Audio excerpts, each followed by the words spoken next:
The Department of Homeland Security's mission is to protect the homeland. Unfortunately, DHS seems either disinterested or unprepared to step up to the plate to address the proliferation of unmanned aerial systems in U.S. airspace, the potential threats they pose to our national security, and the concerns our citizens have of how drones fly over cities will be used, including protecting civil liberties of individuals under the Constitution. For example, in discussions with my subcommittee staff prior to this hearing, department officials repeatedly stated that the department does not see this function, the domestic use of drones, as part of their mission and has no role in the domestic unmanned aerial systems. I strongly disagree. I can't imagine how they would find that they have no role when there's a terror plot thwarted by the FBI attempting to hit the United States Capitol and the Pentagon. What more Homeland Security interest could there possibly be?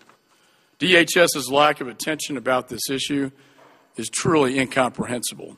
The TSA identified a potential terrorist threat through the use of these UAV systems. The FARC in Colombia, and they talked about Hezbollah. Then, of course, their concerns really came to fruition last September when it was reported by the Associated Press, man to blow up Pentagon and U.S. Capitol is arrested, and this was a drone he was going to use to do that. Yes, sir. The United States Capitol and the Pentagon, the very targets of 9/11. And yet the department, and as you recommended through the GAO, the department has a role in this to provide a security assessment and a national policy. The department apparently disagrees with you and frankly disagrees with me as the chairman and has refused to provide testimony before this committee here today.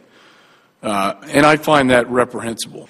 We have been told by many stakeholders that it's better to act on these potential issues before we have a crisis or before some of these things occur, because oftentimes not only does it take regulations 2-3 years to be enacted, but oftentimes when regulations are enacted in a crisis situation, sometimes they aren't the best work that the agencies do.